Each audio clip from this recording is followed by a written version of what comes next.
नमस्कार. योगाटिक सायन्समध्ये आपणा सर्वांचं पुन्हा एकदा स्वागत. आज आपण माहिती बघणार आहोत स्वाधिष्ठान चक्र म्हणजेच सेक्रल चक्राविषयी. स्वाधिष्ठान चक्र हे शरीरातील 7 प्रमुख चक्रांपैकी दुसरं चक्र आहे.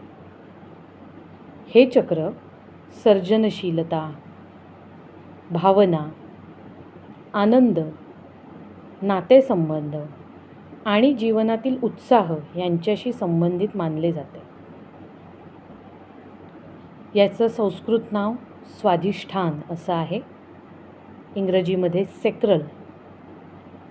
याचं स्थान नाभीच्या खाली सुमारे 2 ते 3 बोटांच्या अंतरावर म्हणजेच खालचा पोटाचा भाग या ठिकाणी आहे.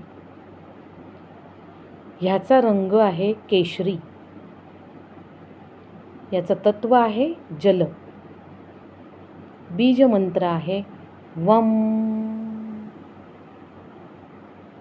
स्वाधिष्ठान चक्र जर संतुलित असेल तर नेमकी आपल्यामध्ये काय काय लक्षणं दिसतात? तर त्यामध्ये पहिलं लक्षण सर्जनशीलता आणि कल्पकता वाढते. दुसरं लक्षण भावना संतुलित राहतात. तिसरं लक्षण आनंद आणि उत्साही असा स्वभाव राहतो.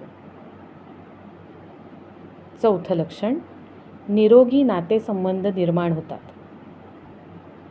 आणि 5वं आत्मविश्वास आणि भावनिक स्थैर्य वाढतं. तर हे सगळे गुण किंवा ही लक्षणं जर आपल्यात दिसत असतील तर आपण ओळखून जायचं की आपलं स्वाधिष्ठान चक्र संतुलित आहे. परंतु हेच सगळं जर विस्कळीत असेल, बिघडलेलं असेल तर आपल्या लक्षात येईल की आपलं स्वाधिष्ठान चक्र मात्र काय आहे? असंतुलित आहे. आता समजा स्वाधिष्ठान चक्र असंतुलित असेल तर नेमकं काय काय होतं किंवा काय लक्षणं दिसतात? तर सतत भावनिक अस्थिरता जाणवत राहते. प्रेरणेचा अभाव जाणवतो म्हणजे मोटिवेशन कमी राहतं. सतत अपराधीपणाची भावना निर्माण होते, गिल्टी फील होतं. सर्जनशीलतेत घट होते म्हणजे क्रिएटिव्हिटी कमी होते.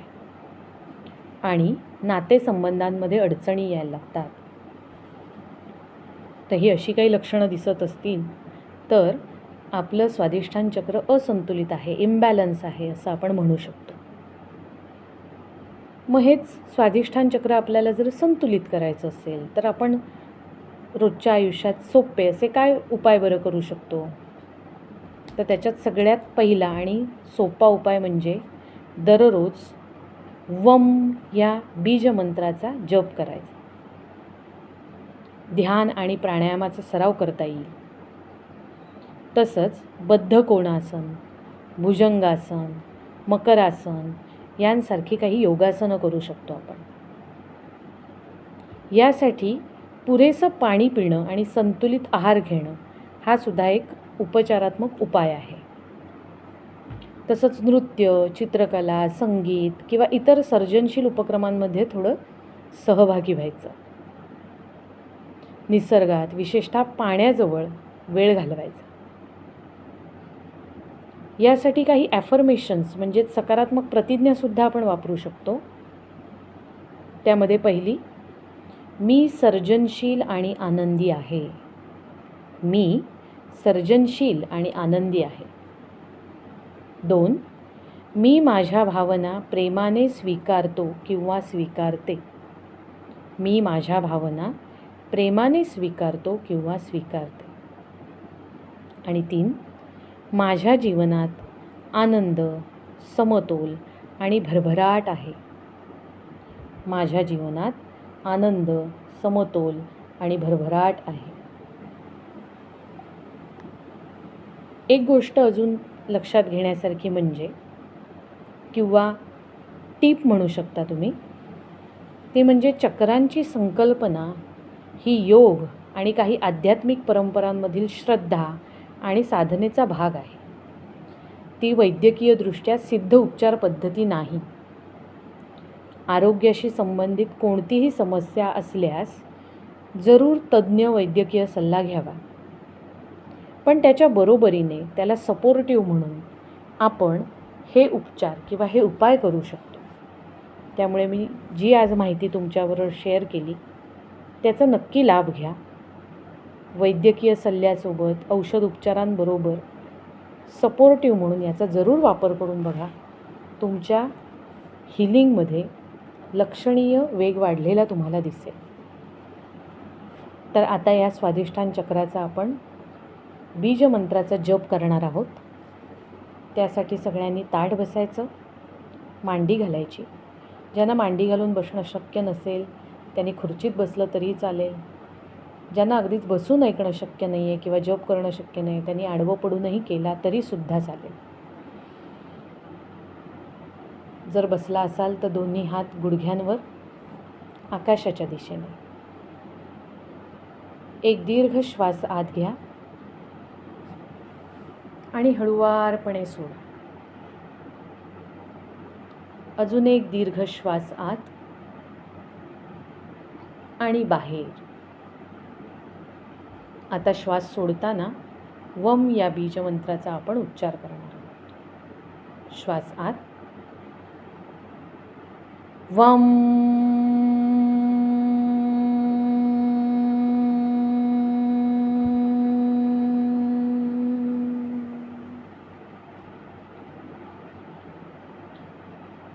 वम.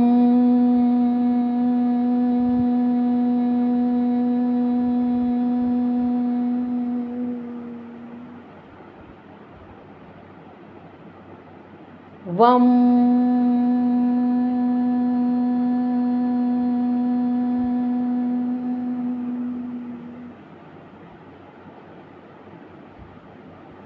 वम.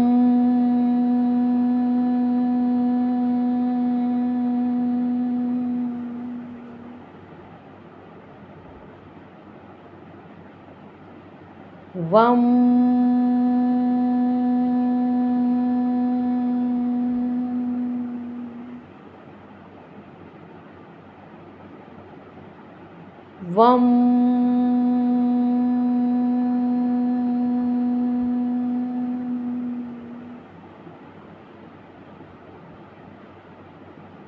वम.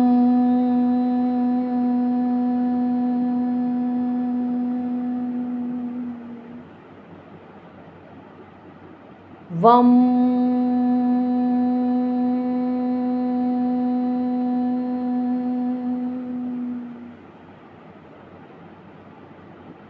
वम.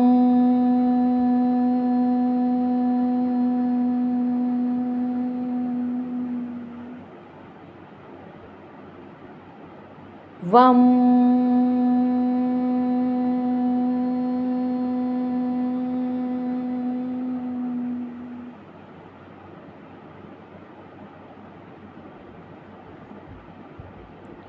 डोळे बंदच असू द्या.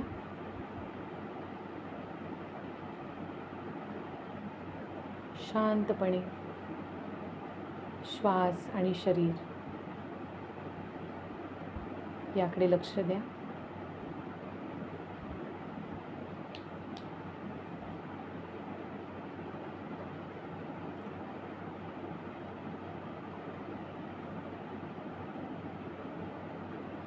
दोन्ही हाताचे तळवे एकमेकांवर चुळत अलगद डोळ्यावर चेहऱ्यावर फिरवा आणि अतिशय अलगदपणे हळूहळू डोळे उघडा.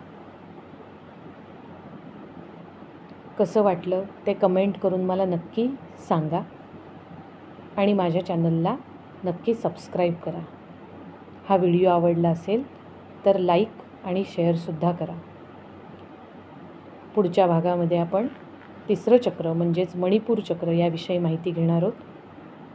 तोपर्यंत सर्वांना माझा नमस्कार. धन्यवाद.